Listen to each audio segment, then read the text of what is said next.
Hey everybody, how's it going? Welcome back to the channel. This is Rag Florida Fishing.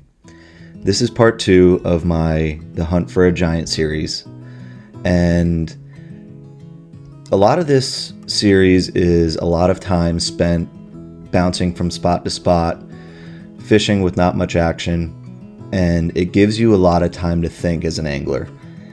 Makes you think, am I making the right decision? Am I throwing the right bait? Am I on the right bite? Have I not fished spots that could have been holding the giant I'm looking for?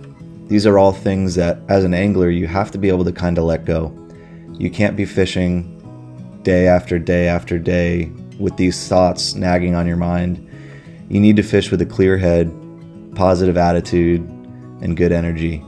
And with those things being in line, any day that you're hunting for a giant like this will be a good day, because you know that it could just always be that next cast. The things that tend to take the most out of you is, are you fishing your spots right?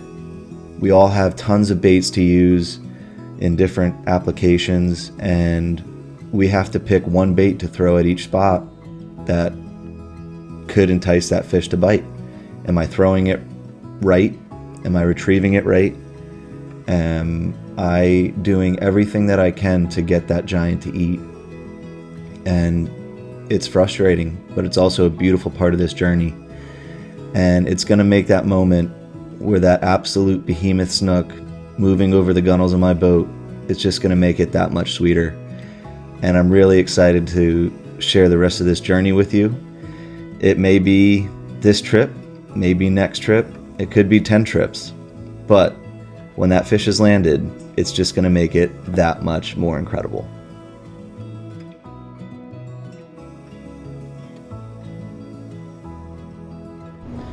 All right, boys and girls, we're going to start off today throwing the little 3-inch shrimp. It is hot. It's like 85 degrees. These fish might be acting up a little bit, so it is a ripping outgoing current, or outgoing tide.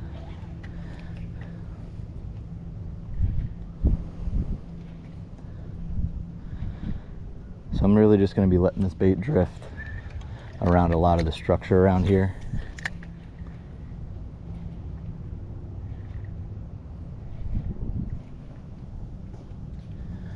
But we'll see what we can get on today.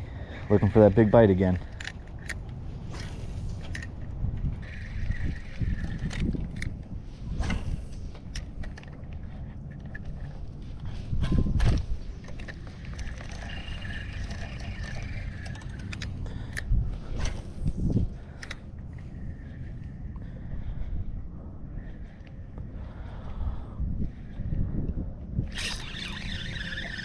What do we got here? A little snook? Yeah, a little snook. Alright. Man, these fish are kind of not really hitting it. Oh, look at his tail. Not really hitting it like I expected them to. Which may give me a little bit of an input on what these bigger fish might be doing. Oh, goodness gracious, dude. What these bigger fish might be doing. That fish was out a little bit. Not so much in the mangroves, which I saw a couple fish hit deep, or I'm sorry, really shallow, which I kind of thought they were going to be up on that shallower water, you know, probably a little warmer water. The water's 10 degrees warmer than it was 4 days ago, so that's a pretty big switch. I don't really know how these fish are going to be acting. The air temp is 85, which is also, I mean, I'm in board shorts and a fishing shirt and I'm sweating. So I think we may have to find a new bite here. And it's a weekend, which I never go out on weekends, but I'm freaking stoked about this series.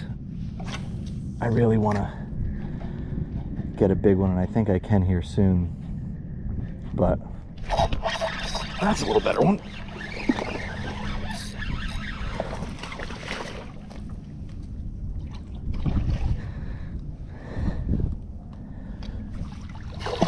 Oh, he's a little better one. Come here, dude. Yeah. All right. He was a little bit deeper as well. Right in the top of the mouth there with that shrimp.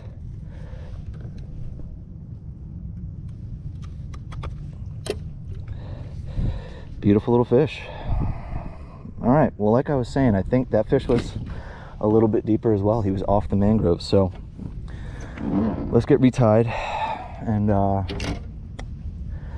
probably gonna go fish some seawalls and try to get on some bigger snook. I don't know if I'll be able to get out into the main river with boat traffic. I really hate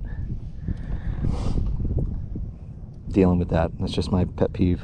That's why I only fish on the weekdays pretty much. But all right, let's keep going, see if we can get a bigger bite here. We're gradually getting bigger, which is good.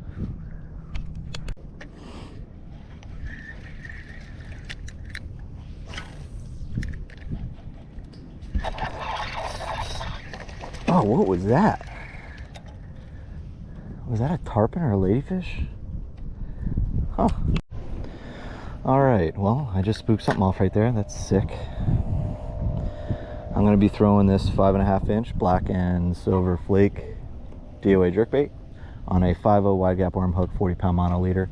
I'm just gonna kind of be chasing it around this seawall here. The tide's not as high as I thought it was gonna be at all. This is pretty much high tide. Well, before my ADD brain got in the way, I fished a seawall pretty hard with pretty much everything. I did throw the 5.5 inch jerkbait quite a bit, to where I could throw it on top, let it sit a little bit, fish it near the bottom on the seawall. Didn't produce a bite, and then my next fish came about a few hours later. Oh, there's a big snook right there. I can see him moving under the mangroves. I can see him.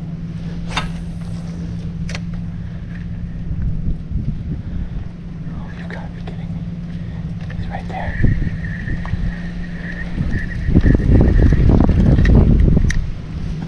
It's not a giant, but it's a good one.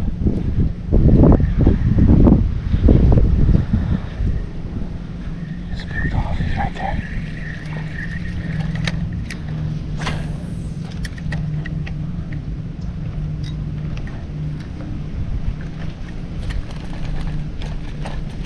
You've got to be kidding me. You've got to be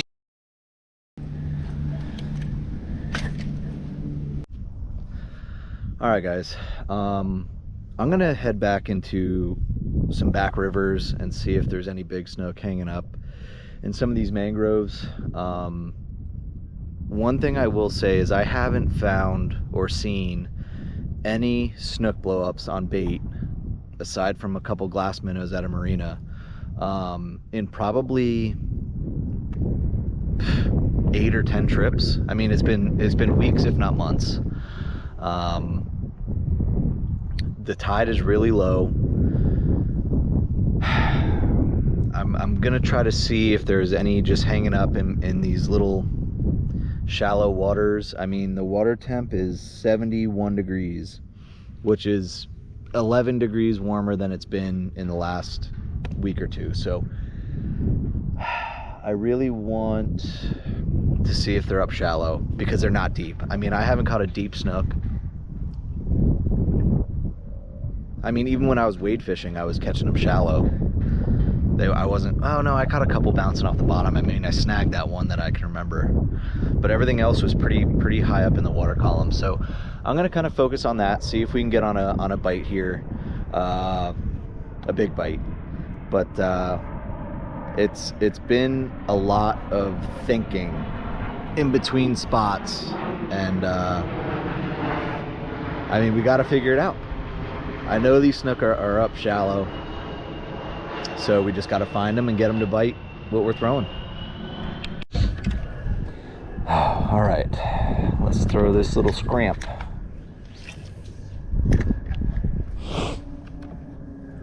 I mean, even all the way out here, I'm in 2.5 feet of water. So this is all real shallow. Just because it's dark and you can't see the bottom doesn't mean it's not shallow. So keep that in mind, you know, as you're fishing. I mean, I can't, you know, scoot a topwater under there unless I throw the PT, and I don't think they're going to be on a topwater bite on a big bait.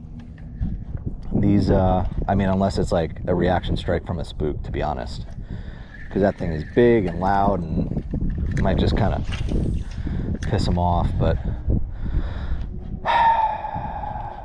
I think we may just have to kind of beat down these mangroves with the shrimp and find one and put it in front of its face.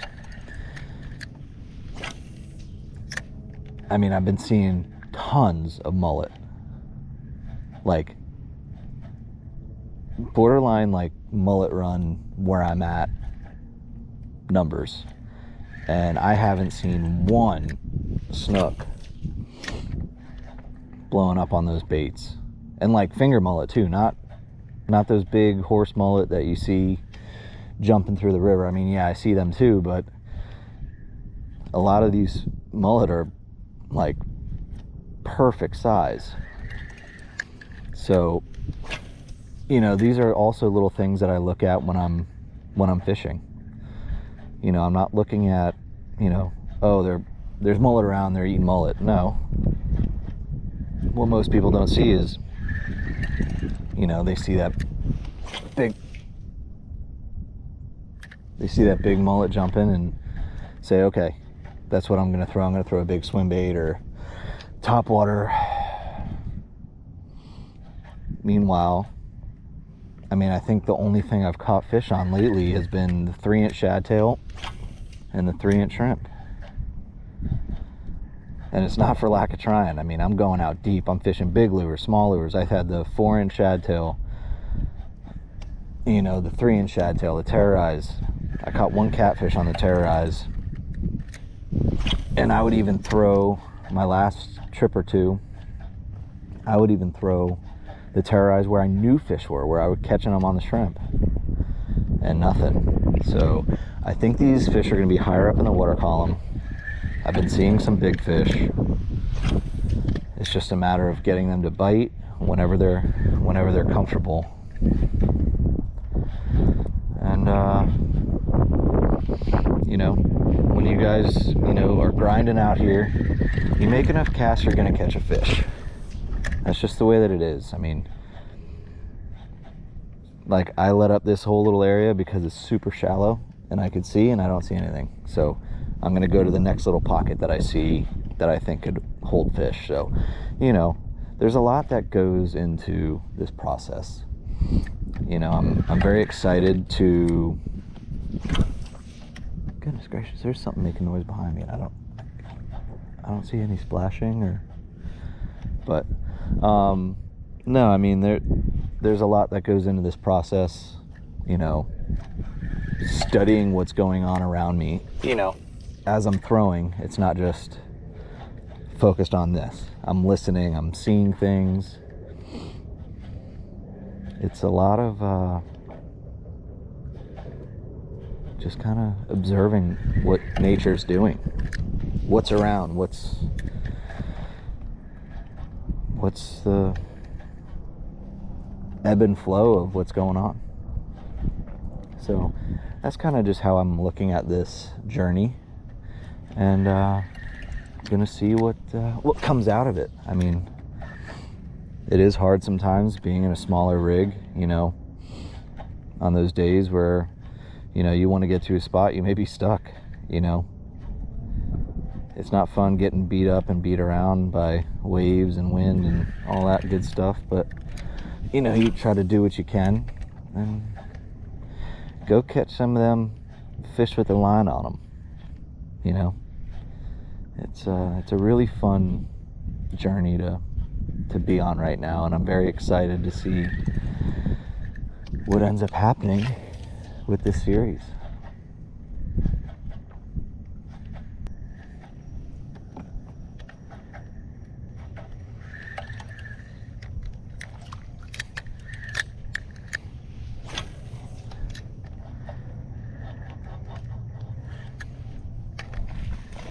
Oh my gosh. I thought I was snagged on a hanging mangrove, but it was a fish. That was wild. I've never had that happen before. All right, thank you, buddy, little guy. It's kind of wild how low this tide is.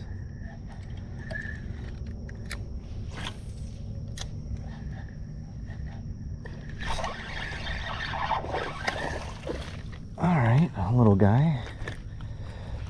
I want your like great-great-grandmother, dude.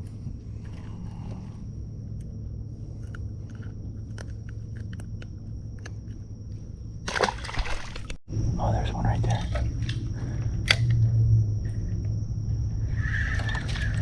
Again, nothing to do with it.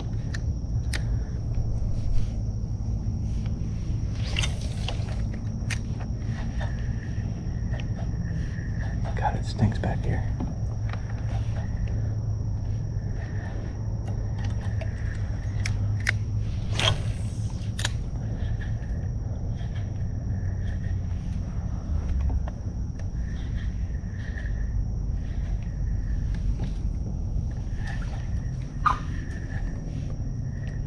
Shut up, bird. I'm trying to be sneaky. Oh, that's not very sneaky, bird.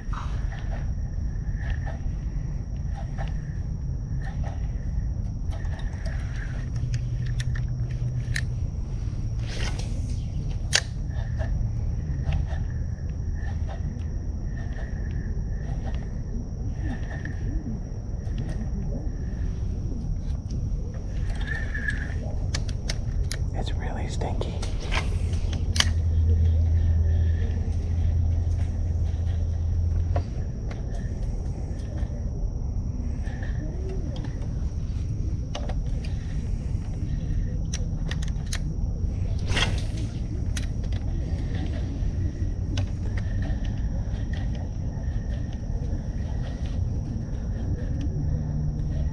I'm in less than a foot of water.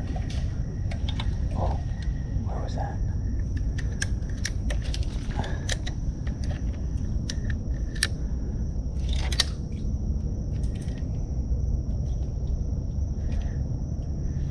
All right. I'm gonna have to call it quits here. All right, guys. Well, day 2 was not successful with the hunt for the giant. These fish are really skittish. I did see a couple big ones, but I mean, they were just up shallow and they saw me before I saw them, or couldn't cast to them, whatever the case may have been. But you know, we were able to get on some fish. It wasn't an absolute bust, but I'm gonna keep grinding. I'm gonna keep looking for these fish. I'm pretty sure they're gonna be shallow. I have a feeling that when this giant comes along, it's gonna be in shallower water and maybe not on the biggest of baits. I mean, we may get a reaction strike out of that spook, but I think a smaller bait like the shad tail to terrorize or the shrimp is gonna be what you know, is the money maker with this goal. So we're gonna keep on fishing. Another video is on the way for the hunt for the giant, and we'll keep grinding for it. But guys, thank you guys for watching. I hope y'all enjoyed the video. Don't forget to like, comment, and subscribe, and I'll see you guys next time.